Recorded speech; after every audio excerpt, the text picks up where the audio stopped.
तो दोस्तों नमस्कार। राम राम। उम्मीद है कि आप सभी लोग अच्छे होंगे, कुशल होंगे और आप अपनी जो स्टडी है, जैसा कि आप नोटिफिकेशन देख रहे हैं, एमपी आईटीआईटीओ और एलपी टेक्नीशियन 2022-23 के रिगार्डिंग जो भर्ती आपकी आने वाली है और जो आपकी ट्रेड से संबंधित है, स्पेशली मैं फिटर वालों की बात कर रहा हूँ।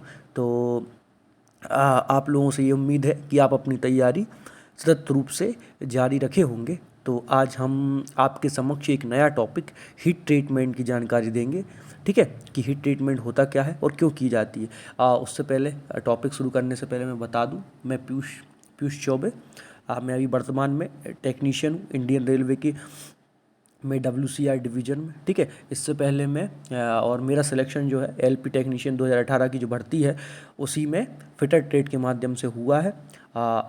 आप लोग भी जो भर्ती 2022-23 होने वाली है, आप मेरे साथ जुड़े रहें। और जैसा कि मैंने खुद का सिलेक्शन बिना किसी कोचिंग के सेल्फ स्टडी के माध्यम से किया था, तो मैं आपको ये उम्मीद दिलाता हूँ कि आप मेरे साथ जुड़े रहें। मैं आपको भी निश्चित रूप से ये बेनिफिट पहुंचाऊंगा। ठीक है, इससे पहले मैं आपको ये बता दूं, मैं ग्रुप डी में भी जॉब किया है। मैंने ग्रुप डी में मैं 2019 में 1 अगस्त 2019 से 14 फरवरी 2020 तक पोस्टेड था। उसके बाद जब मेरा ये एलपी टेक्नीशियन वाला पैनल आया तो वहाँ से रिजाइन करके मैं यहाँ टेक्नीशियन में आ गया। तो आप देख सकते हैं बैक टू बैक मैं 2 जॉब ले चुका हूँ। तो आपके लिए मैं यूज़फुल साबित हो सकता हूँ, अतः आप अंत तक मेरे साथ जुड़े रहें। ठीक है, तो बिना कुछ देरी किए हुए हम चलते हैं।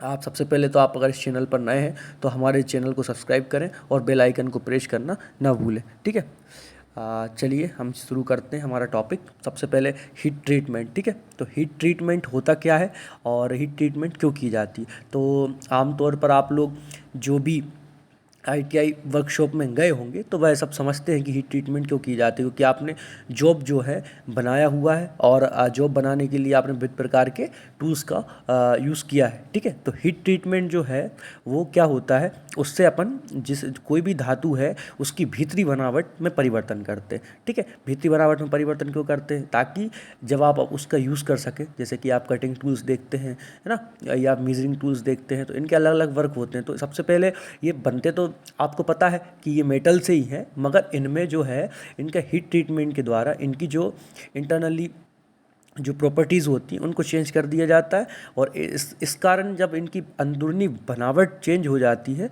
तो इनके जो यांत्रिक गुण हैं उसमें भी परिवर्तन आ जाता है। ठीक है, इसके लिए अपन क्या करते हैं, धातु को भिन्न भिन्न तापमानों पर गर्म करते हैं। ठीक है, और ठंडा करके उसके गुणों में परिवर्तन लाते हैं। तो सबसे पहले मैंने आपको हीट ट्रीटमेंट बता दिया कि हीट ट्रीटमेंट और कुछ नहीं, ये अंदरूनी भीतरी बनावट में परिवर्तन करके उसके यांत्रिक गुणों में परिवर्तन करना है। ठीक है, अब बात करते हैं हम क्रिटिकल टेम्परेचर, क्रांतिक तापमान की। ये आपका 1 नंबर का ऑब्जेक्टिव होता है कि क्रांतिक तापमान क्या होता है। ठीक है, तो क्रांतिक तापमान जो है कि वह उच्चतम तापमान जिस पर धातु को गर्म करके उसके अंदर की बनावट में परिवर्तन होने लगता है। ठीक है, आप एक निश्चित तापमान तक जब धातु को गर्म करते हैं तो उसकी जो इंटरनली बनावट है, जो उसके मापदंड हैं, जो प्रक्रिया है वो चेंज होने लगती है। ठीक है, तो वह आपका क्या कहलाता है, क्रांतिक तापमान कहलाता है। ठीक है, तो उच्चतम आप हाई क्रिटिकल टेम्परेचर की बात करें तो लगभग 800 डिग्री के बराबर होता है, और लोअर क्रिटिकल टेम्परेचर आप देख सकते हैं ये अपना लगभग आपका ये 732 डिग्री सेंटीग्रेड होता है। ठीक है, तो आप याद रखेंगे ये 1 नंबर का ऑब्जेक्टिव होता है कि हाई जो आपका हाई क्रिटिकल टेम्परेचर आपका 800 डिग्री सेंटीग्रेड है, और लोअर क्रिटिकल टेम्परेचर क्या होता है। ठीक है, तो सबसे पहले मैं आपको ये और बता दूं कि जो आपका लोअर क्रिटिकल टेम्परेचर है वह क्या होता है, जिसमें कोई धातु जो है वह उसकी जो इंटरनली जो चेंजेस हैं वो होना प्रारंभ हो जाते हैं जिस तापमान पर। ठीक है, मतलब आप ऐसा भी मान सकते हैं कि वह गर्म होना या अपना आकार बदलना शुरू कर देती है लोअर क्रिटिकल टेम्परेचर पर। ठीक है, तो अब हम चलते हैं, आपको ये बताते हैं कि जो हीट ट्रीटमेंट है उसके लिए हम किस किस मेथड्स का उपयोग करते हैं। विविध प्रकार की मेथड्स का अपन उपयोग हीट ट्रीटमेंट्स के लिए करते हैं। और आप ये भी याद रखेंगे कि जो हीट ट्रीटमेंट है उनका विविध प्रकार के मेथड का उपयोग क्यों किया जाता है, क्योंकि अपने जो टूल्स बनाने के लिए अपन विभिन्न प्रकार की धातुओं का उपयोग करते हैं। इसी कारण से अब सभी धातुएं जो है वो एक ही तरीके से हीट ट्रीटमेंट नहीं की जा सकती, है ना। तो इसलिए अपन विभिन्न प्रकार की हीट ट्रीटमेंट का उपयोग किया जाता है। तो सबसे पहले मैं बात करता हूँ नॉर्मलाइजिंग की। ठीक है, तो आप जो आपका आंतरिक विकृति है और भंगुरता है ना, इंटरनल जो आपका डिफॉर्मेशन होता है, जो विकृति होती है और आपकी विटलनेस होती है, उसको दूर करने के लिए, आप सामान्य स्थिति में लाने के लिए आप नॉर्मलाइजिंग विधि का प्रयोग किया जाता है। ठीक है। अब इस प्रक्रिया में आप क्या करते हैं, स्टील पार्ट को क्रिटिकल टेम्परेचर से 40 डिग्री से 60 डिग्री सेंटीग्रेड तक अधिक तापमान पर गर्म किया जाता है। तो कितने डिग्री सेंटीग्रेड तापमान पर आप गर्म करते हैं, 40 से 60 डिग्री सेंटीग्रेड तापमान पर। ठीक है। फिर कुछ समय इसी अवस्था में छोड़ दिया जाता है। आप याद रखेंगे कि ये जो आपका है गर्म करके इसे उसी अवस्था में छोड़ देना, ये आपका एक नंबर का ऑब्जेक्टिव है। आपको इस तरीके के क्वेश्चन पूछे जाएंगे कि नॉर्मलाइजिंग में क्या गर्म करने के बाद क्या करते हैं, आप उसी अवस्था में छोड़ देते हैं या पानी में डाल देते हैं, ये आपका एक क्वेश्चन है। तो ये आपका क्या हो जाएगा, 40 से 60 डिग्री सेंटीग्रेड तक अपन गर्म करते हैं और उसको उसी अवस्था में अपन छोड़ देते हैं। ठीक है। अब बात करते हैं हम एनीलिंग की। ठीक है। तो एनीलिंग क्या होती है कि स्टील धातु के पार्टों को मशीनिंग करने के लिए, ठीक है, आप जिससे आप उनके पार्टों पर मशीनिंग कर सकें, मशीन का उपयोग कर सकें, इसके लिए आप अधिक व नर्म और इसके साथ साथ आप उसको अधिक नर्म बना सकें स्टील धातुओं को, और तन्य मतलब टक्टाइल तार खींचने के लिए योग्य बना सकें आप, इसके लिए आप एनीलिंग करते हैं। ठीक है। एनीलिंग के लिए आप क्या करते हैं, एक समान तापक्रम पर कार्बन की प्रतिशत मात्रा के अनुसार उसको गर्म करते हैं। ठीक है। आप गर्म करने के बाद जो है स्टील को ठंडा करने के लिए स्टील के पार्ट को सूखा चूना, राख या बालू से ढक दिया जाता है। ठीक है, जिससे पार्ट वायु के संपर्क में नहीं आए। आप याद रखेंगे नॉर्मलाइजिंग के लिए आपने 40 से 60 डिग्री सेंटीग्रेड तापमान पर गर्म किया और कुछ समय उसी अवस्था में छोड़ दिया, और स्टील धातु के पार्टों को मशीन करने के लिए आपने एनीलिंग में स्टील को एक समान तापक्रम पर कार्बन की मात्रा के अनुसार गर्म किया और उसको सूखा चूना, राख या बालू से ढक दिया। इसमें कुछ नहीं मिलाया था अपन ने नॉर्मलाइजिंग में, और अपना जो एनीलिंग है इसमें अपन ने सूखा चूना, राख और बालू से ढक दिया इसको। ठीक है। अब बात करते हैं अपन नेक्स्ट मेथड की। ये अपना क्या है, हार्डनिंग। तो हार्डनिंग क्या है कि नर्म स्टील को एक निश्चित तापमान पर गर्म व निश्चित तापमान पर ठंडा करके कठोर कर बनाने की विधि आपको हार्डनिंग कहलाती है। ठीक है। जो आपका माइल्ड स्टील है उसको एक आप लिमिटेड टेम्परेचर तक गर्म करेंगे और निश्चित तापमान पर आप उसको ठंडा करेंगे, ये आप कठोर बनाने की विधि जो है आपकी वो हार्डनिंग कहलाएगी। ठीक है।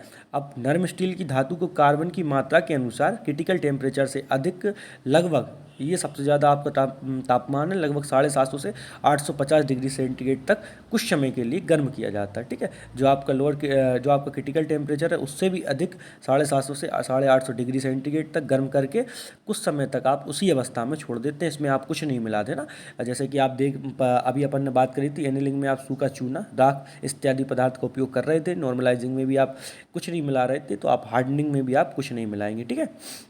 अब इसके लिए आप क्या करेंगे, ठंडा करने के लिए आप लगभग 150 से 180 डिग्री सेंटीग्रेड प्रति घंटे की दर से वायु या पानी अथवा तेल आदि में इसको डुबा देंगे, है ना। ये आपका हार्डनिंग हो गया।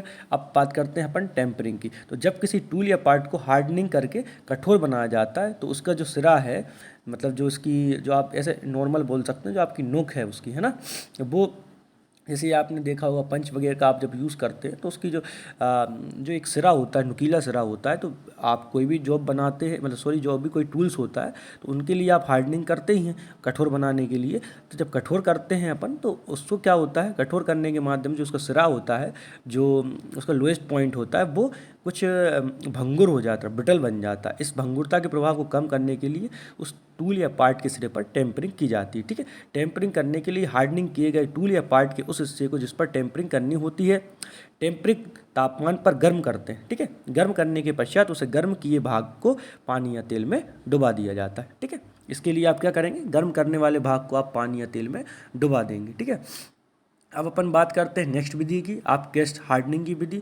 तो ये जो विधि है इसके लिए आप याद रखेंगे, जो आपके लो कंपोनेंट, मतलब कार्बन लो कंपोनेंट मटेरियल जो होते हैं, आप जिसमें कार्बन की मात्रा 0.15% तक होती है, जिसे आप सीधे तौर पर कठोरीकृत नहीं कर सकते, उसमें केस हार्डनिंग में आप उपयोग करते हैं। तो केस हार्डनिंग के लिए आप सबसे पहले क्या करेंगे, केस हार्डनिंग के लिए पहले आप कार्बन की मात्रा को उस जो आपकी धातु है उसमें बढ़ाएंगे, और फिर उसके बाद आप जब उसमें निश्चित मात्रा में 0.515% लगभग आपकी जो कार्बन की मात्रा हो जाएगी, फिर उसके बाद आप उसका केश हार्डनिंग करेंगे। ठीक है, केश हार्डनिंग के बाद हम बात करते हैं कार्बोराइजिंग की। तो इस प्रक्रिया में जौवों को एक दूसरे से कुछ दूरी पर लोहे या स्टील की बंद बड़े डिब्बों में हड्डियों के powder, barium carbonate, sodium carbonate और ये हूप शिपिंग डालकर कार्बोराइजिंग के लिए रखा जाता है। ठीक है, अब जो आपके ये बॉक्स होते हैं जो दूर दूर रखे होते हैं जिनमें ये सब पदार्थ पड़े होते हैं, उनको आप 850 से 1930 डिग्री सेंटीग्रेड तक तापक्रम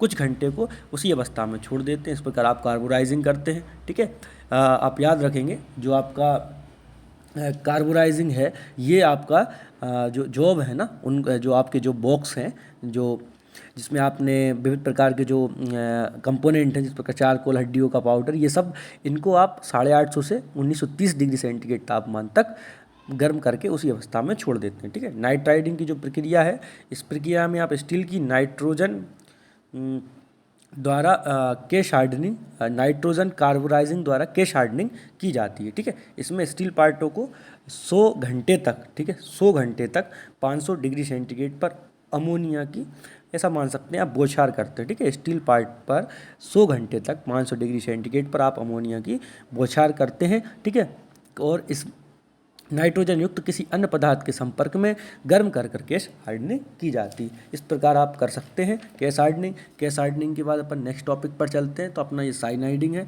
तो साइनाइडिंग में एलॉय स्टील जो है आपका, एलॉय स्टील को मोल्टन साइडनिंग में गर्म कर कर केश हार्डनिंग की जाती है। ठीक है, जब तक अधिक गहराई तक आपको हार्डनिंग करने के लिए आप साइनाइडिंग करते हैं, मतलब जैसे जो कोई भी आपकी जो धातु ही उसके आप अधिक गहराई, मतलब अधिक डेप्थ तक आप उसको कठोर बनाना, सॉरी हार्ड बनाना चाहते हैं, तो आप इसके लिए साइनाइडिंग का उपयोग करते हैं और इसमें आप कोचिंग भी करते हैं। ठीक है, फिर इसके बाद अपन बात करते हैं फ्लेम हार्डनिंग की। तो फ्लेम हार्डनिंग आपका जो है, इस प्रक्रिया में जो स्टील की वस्तुओं को गैस फ्लेम टार्च के निकट निश्चित तापमान तक घुमाते हुए लगभग 820 डिग्री सेंटीग्रेड तक गर्म करते हैं तथा पानी में ठंडा किया जाता है। ठीक है, तो अपन ने फ्लेम हार्डनिंग की बात की। मैं आज आपको हीट ट्रीटमेंट की विभिन्न प्रकार की जो मेथोलॉजी है, जिन शब्दों का अपन उपयोग करते हैं फिटर ट्रेड में या पेपर में 1 नंबर के ऑब्जेक्टिव के रूप में जो पूछे जाते हैं, उन सब का मैंने आज आपके साथ डिस्कस किया। अब मैं आपको नेक्स्ट वीडियो में